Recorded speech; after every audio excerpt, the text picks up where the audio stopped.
तो स्वागत करते हैं सौरभ राज सिंह सर का। ठीक है, आइए आइए सर। आवाज आ रही है क्या? रुको, इसको ऐसे निकाल लेता हूं तो अब आपको आवाज आएगी। तो सौरभ राज सर के बारे में आपको थोड़ा सा बता देता हूं। आईआईटी से पास आउट हैं और इन्होंने भी लगभग उसी समय पढ़ाना शुरू किया था, 2015 में जब मैंने पढ़ाना शुरू किया था। तो इनसे मिले कैसे थे आप लोग? विकास सर को तो जानते ही हैं। विकास सर तो मुझसे बोलना चाहिए कि सदियों से जुड़े हुए हैं। ठीक है, ऐसा लगता है 2-3 जन्म से जुड़े हुए हैं। तो जब पढ़ाना शुरू किया था तो विकास सर ही मुझे कोटा लेकर गए थे और इंस्टीट्यूट वगैरह के जो इंटरव्यू वगैरह दिलवाए थे। तो विकास सर जहां पर मैंने पढ़ाना शुरू किया था वहां आते रहते थे। तो विकास सर के साथ में ही जो है सौरभ सर पढ़ाते थे फिटजी में। तो वो साथ में आते थे, तो हम लोगों की दोस्ती तब से है, मतलब 2015 से। मतलब 15-16 में हम लोग सभी लोग, तीनों ही हम लोग, और एक और राहुल सर और हैं, मैथ्स पढ़ाते हैं वो। हम लोग सभी लोग घूमने भी गए थे 3-4 दिन के लिए, ऐसे मतलब अलग अलग जगह पर। तो काफी पहले से हम चाहिए कनेक्टेड हैं। और अब धीरे धीरे धीरे धीरे सब लोगों को जोड़ते जा रहे हैं इस फैमिली में, और बहुत ही जबरदस्त फिजिक्स पढ़ाते हैं। मैंने आपको बोला ना, जैसे विकास सर की आपने केमिस्ट्री पढ़ी और आपको ये चीज समझ में आ गया। देखो मैंने आपको क्या बोला कि टीचिंग नॉट इंटरटेनमेंट। हाँ, उसके बीच में जैसे अभी मैंने पढ़ाते पढ़ाते आपको मस्ती करा दी, ठीक है, तो पढ़ाते हुए कराई, पढ़ाई को रोक के नहीं कराई, पढ़ाई कराते कराते कराई। तो इसीलिए आपको ऐसे टीचर आपको मिलेंगे जो बढ़िया आराम से आपको कॉन्सेप्ट पे फोकस करते हुए उन बच्चों को जो बिल्कुल सेलेक्ट होना चाहते हैं और खुद आईआईटी से पास आउट हैं और फिजिक्स को धुआं धुआं बना देंगे। तो सर आपका बहुत बहुत स्वागत है। और मुझे बताइए कि बचे हुए दिनों में आपने क्या प्लानिंग करी है कि किस तरीके से उन बच्चों के लिए जिनके 40 नंबर भी आ रहे हैं वो कम से कम 120-130 नंबर क्रॉस कर जाएं। तो उसके लिए आपने क्या स्ट्रैटेजी बनाई हुई है? सबसे पहले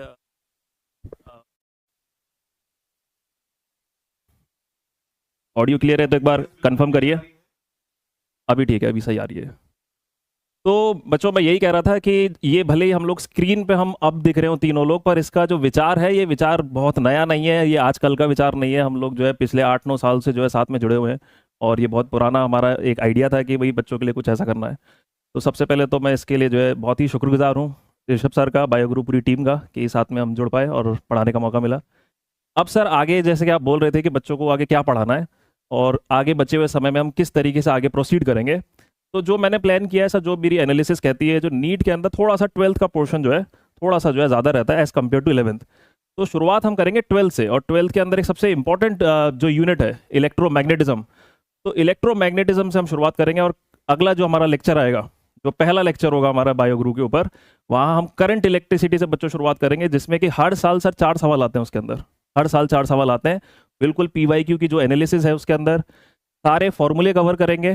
डेरिवेशन स्किप करेंगे क्योंकि डेरिवेशन के लिए हमारे पास टाइम नहीं है, लेकिन हाँ, फॉर्मूले के आसपास की जो भी थ्योरी है, जो भी कॉन्सेप्ट है, उस पर चर्चा जरूर करेंगे, जिससे कि क्या है कि हमें कोई भी क्वेश्चन ऐसा आए जो कि केवल ऐसा ना हो कि हमको फॉर्मूला रटा हुआ है और उसके आसपास का कॉन्सेप्ट अगर आ गया तो हम छोड़ दें उसको। तो पूरा डिटेल में उस तरीके से हम उसको एनालाइज करने वाले हैं। सबसे पहले करंट इलेक्ट्रिसिटी, फिर उसके बाद इलेक्ट्रोस्टैटिस्टिक्स, कैपेसिटेंस लेंगे। करंट इलेक्ट्रिसिटी और कैपेसिटेंस काफ़ी जो है मिलते जुलते टॉपिक्स हैं। तो इस तरीके से हम लोग प्रोसीड करने वाले हैं सर नेक्स्ट क्लास से। मैं वो भी बता दूं जो आपने कल मुझे बताया था। सर ने एक्चुअली मुझे बोला, बोले सर मैंने नीट का जितना मेरा एक्सपीरियंस है, और सर ने आईआईटी एडवांस भी पढ़ा है और काफ़ी अच्छी टॉप 100 में रैंक्स भी निकाली है, तो फिजिक्स के बहुत धुरंधर टीचर हैं, बहुत धुरंधर टीचर है, आपको आसान बनाएंगे। क्योंकि जब टीचर के खुद के कॉन्सेप्ट क्लियर होते हैं ना, तभी जो है वो आसान होता है, बच्चों के लिए आसान होता है। आप इस बात को समझना। फिर टीचर को चिल्लाने की, हल्ला मचाने की, इंटरटेनमेंट की किसी की जरूरत नहीं होती। यदि टीचर के कॉन्सेप्ट क्लियर है ना, तो इन चीजों की फिर जरूरत नहीं होती।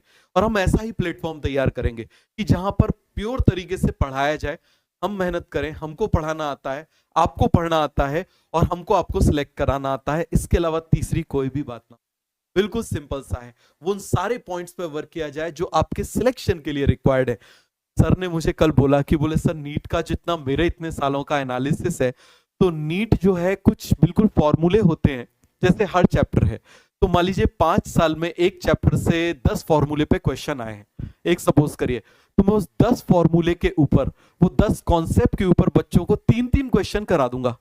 तो उसको जब मैं करा दूंगा तो कोई बच्चा यदि 30, 35, 40 नंबर भी यदि लेकर आ रहा है तो वो डेफिनेटली 130, 140 नंबर तो ले जाएगा, और फिर बोले आपकी बायो और फिर केमिस्ट्री को आप देखना सिलेक्ट कराने के लिए। सीधा सीधा उनका यही कहना था। तो मैंने कहा ठीक है सर, ऐसा ही कर लेते हैं। उन्होंने कहा कि बचे हुए टाइम में हम सीधे टू द पॉइंट चलेंगे कि भाई इनसे आ रहा है, इनको कर जाओ, आपके इतने मार्क्स जो है वो मिनिमम आ जाएंगे। उसके बाद जो है आप बढ़िया से देखो जरा कि आपकी फिजिक्स, आपकी बायो और केमिस्ट्री कितना खींच देती है। यदि वो खींच दिया तो बच्चा सिलेक्ट हो जाएगा, या सिलेक्शन के बिल्कुल इतने क्लोज पहुंच जाएगा कि उसको कॉन्फिडेंस आ जाएगा। ठीक है, तो बहुत बहुत धन्यवाद सर आपका। जल्दी कल या परसों में सर की क्लास हम लोग स्टार्ट करते हैं। ठीक है, थैंक यू सर।